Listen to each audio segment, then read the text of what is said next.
What's good, guys? It's your girl Eustina, and you're locked into the weekly rundown here at Thai Radio.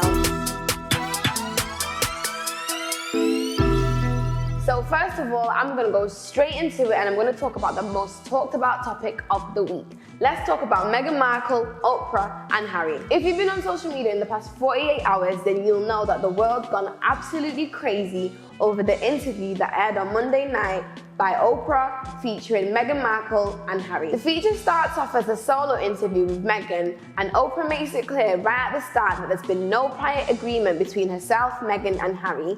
They don't know what she's going to ask, no subject is off limits, and they're also not getting paid for the interview. In the interview, Meghan admits that she went into the marriage with Harry naively. She claims that she didn't grow up knowing much about the royal family, which is understandable because she's not from, the UK. She also states that she felt no need to do any research on her fiancé, as everything she needed to know about him was already being shared between the two. Meghan tells Oprah that she feels that the tabloid story that circulated, in which she was blamed for making Kate Middleton cry, was a turning point for her. And it was also revealed in the interview that actually it was the other way round. Kate made Meg cry, which isn't much of a shock. We're told that the people in the firm would restrict her activity massively, not allowing her to see any of her friends. She notes how she once left the house twice in 4 months and was told that she was moving about too much. She said it felt like she was everywhere but nowhere, and there was a constant obsession with how it would look unless she acted a certain way. But no one actually thought about how it might feel for her. Questions then started to be asked about Archie ahead of his birth. Meghan and Harry were told that the institution didn't want him to be a prince or princess and that he wasn't going to receive any security. And Meghan noted how she was worried for her child's safety. At this point in the interview, Meghan dropped a bombshell.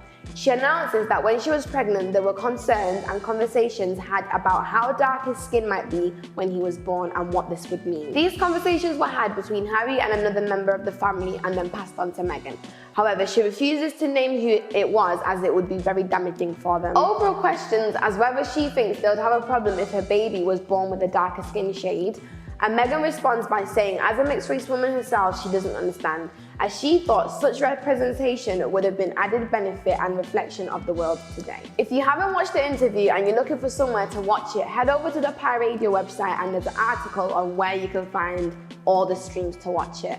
And honestly, if you haven't watched it, I urge you to watch it because it will honestly open your eyes about the constitutional racism that we go through in this country every day. On a more lighter note, Tommy Fury and Logan Paul have gone head to head on social media and they are giving it the big uns. Ex-Love Island star Tommy Fury has clashed horns with Jake Paul over Twitter, with many believing a fight between the two may be on the cards. The two boxers are both the younger brothers of well-known celebrities, Tyson Fury and Logan Paul. Manchester local Tommy Fury is currently undefeated with a 5-0 record, 6 foot in height and a light heavyweight.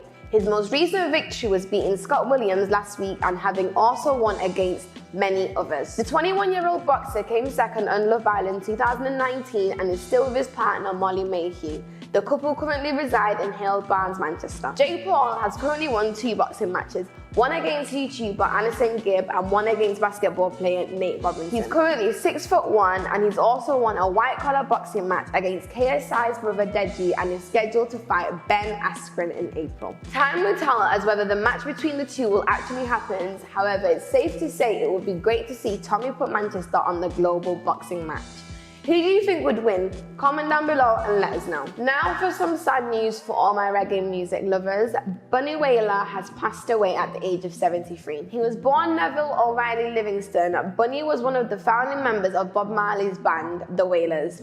He was the last surviving member following Marley's 1981 death from cancer and Peter Tosh's murder in 1987. Unfortunately, Bunny's cause of death is currently unknown. However, he had been in hospital since July 2020 after suffering a stroke.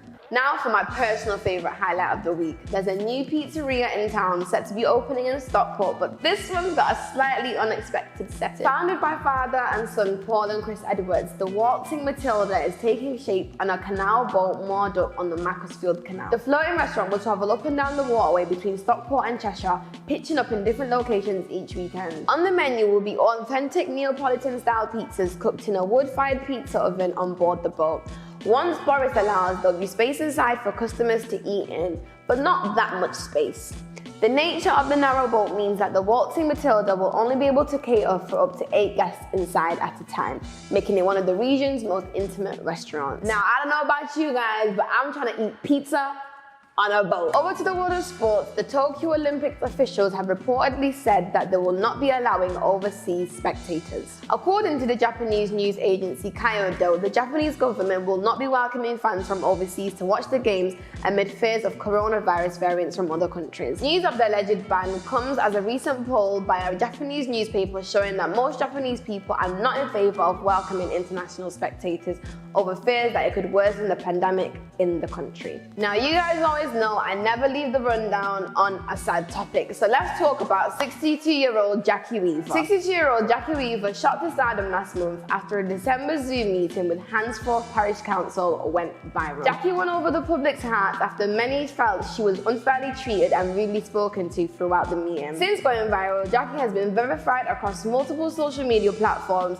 been interviewed by multiple major news outlets, and become a meme sensation. She's now taking things one step further with the new release of her own single. And yes, you heard correctly, Jackie will be teaming up with Heliphonics, an electronic soundscape musician who also runs her own folk and acoustic independent record label. The pop rock song will also be featuring Joe Rose and be titled Jackie Weaver Kicks Him Out.